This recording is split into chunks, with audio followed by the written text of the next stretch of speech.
और तभी इन्हें बिग मैन की आवाज आती है और ये उस आवाज की तरफ बढ़ चलते हैं। जब ये उस आवाज वाली जगह के आसपास आ जाते हैं तभी टाइलर एक गड्ढे में गिर जाता है और ये देखता है कि आसपास बहुत सारी हड्डियां यानी कि कंकाल है। इन्हें समझ में आता है कि बिग मैन जिन भी इंसान और जानवरों को पकड़ता है उन्हें मारने के लिए वो इसी जगह पर लाता है। एलाई टाइलर की मदद करना चाहता है लेकिन तभी पेड़ से कोई उसके पैर पर एक बड़ा सा पत्थर मारता है जिससे उसका पैर टूट जाता है। टाइलर ये देखकर पेड़ की तरफ गोलियां चलाता है। वो एलाई को कंधे पर उठाकर सुरक्षित निकल जाता है। वो एलाई को पेड़ के नीचे लिटाता है।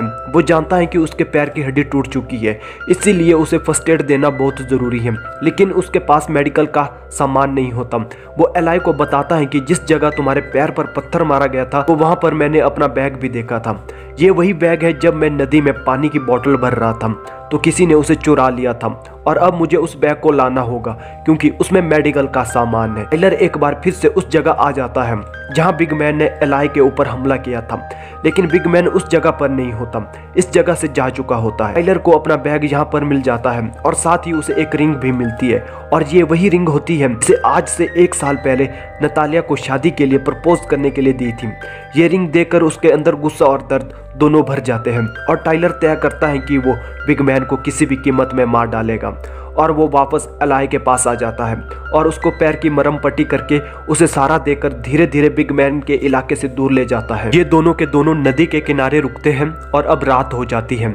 बिग मैन इन पर हमला ना करे इसलिए अपने चारों तरफ आग जला देते हैं, लेकिन बिग मैन एक बार फिर इन पर हमला करने के लिए आ जाता है।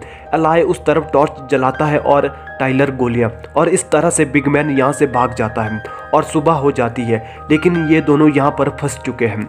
एलाई के पैर की हड्डी टूट चुकी है, इसीलिए वो इस जगह से नहीं जा सकता, इसलिए इन्हें कुछ दिन यहीं पर रुकना होगा। इनके पास खाने पीने का सामान नहीं होता, इसीलिए टाइलर नदी में मछली पकड़ता है और अब इनकी मुसीबत और भी ज्यादा बढ़ जाती है क्योंकि अब बर्फ पड़ना शुरू हो गई है। एलाई को पता है कि टाइलर की वजह से जंगल में फंस चुका है, इसीलिए वो टाइलर से कहता है कि तुम यहाँ से निकल जाओ, मैं यहाँ पर ठीक हूँ, लेकिन टाइलर साफ साफ मना कर देता है। वो कहता है कि मैं तुम्हें यहाँ पर अकेला छोड़कर कभी नहीं जाऊंगा। और अब रात हो जाती है। एलाई कहता है कि आज रात को मैं जंगल में पहरा दूंगा और तुम सो जाओ। और जब टाइलर सो जाता है तो एलाई चुपके से वहां से निकल जाता है ताकि टाइलर सुरक्षित जंगल से निकल जाए। अगली सुबह टाइलर की आंख खुलती है तो वो देखता है कि एलाई आसपास नहीं है, जंगल में ढूंढना शुरू कर देता है और तभी उसे एलाई की चीखने की आवाज आती है। वो उस आवाज की तरफ भागता हुआ जाता है और देखता है कि बिग मैन ने एलाई को मार दिया है और बिग मैन उसे भी देख लेता है और उस पर हमला करके टाइलर को जख्मी कर देता है। और तभी टाइलर अपनी गन निकालकर उस पर गोलियां चलाता है।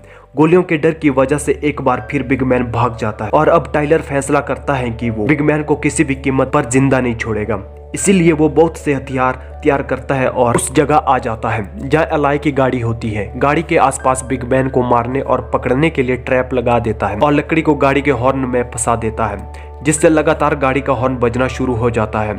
बिग मैन हॉर्न की आवाज सुनकर उस जगह आ जाता है और वो उस जगह नहीं जाता जहां टाइलर ने ट्रैप लगाया था। वो टाइलर के ऊपर हमला कर देता है। टाइलर एक एक्स से उसके ऊपर हमला करने की कोशिश करता है, लेकिन वो उसे मारकर उसे जमीन पर गिरा देता है। इससे पहले वो टाइलर को मारता, टाइलर को बिग मैन पर हमला करने का मौका मिल जाता है। उसने दरअसल बर्फ के चारों तरफ पेट्रोल गिरा दिया था। टाइलर उस पेट्रोल पर गोली चलाता है, जिसकी वजह से यहाँ पर आग लग जाती है और साथ ही यहाँ एक सिलेंडर होता है, वो उस पर गोली चला के ब्लास्ट कर देता है और अब बिग मैन वो जलना शुरू हो जाता है, जिसके बाद वो उसी हालात में जंगल की तरफ भागता है और हमें जंगल के बीचों बीच सड़क पर एक गाड़ी को आते हुए दिखाया जाता है और जो इस गाड़ी को चला रहा होता है उसकी नज़र टाइलर पर पड़ती है, जो बुरी तरह से जख्मी होता है। इसलिए वो टाइलर को हॉस्पिटल ले जाता है। जब उसकी आंख खुलती है तो उसके सामने एक नर्स होती है। तभी यहाँ पर एक आदमी आता है जिसका नाम जैक्सन होता है, जो व्हील चेयर पर होता है और वो टाइलर से एक ही सवाल पूछता है कि क्या तुमने उस बिस्ट यानी कि बिग मैन को मार दिया।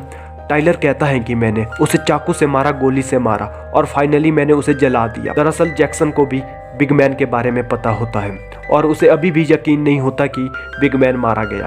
वो टाइलर को कहता है कि हम एक टीम है और मैं चाहता हूं कि तुम भी इस टीम का हिस्सा बन जाओ, ताकि एक बार हम फिर से जंगल में बिग मैन को मारने के लिए ढूंढने के लिए जाएं, ये कंफर्म करे कि वो सच में मारा गया है। और इसी के साथ ये मूवी यहीं पर ख़त्म हो जाती है। उम्मीद करते हैं कि ये कहानी आपको पसंद आई होगी।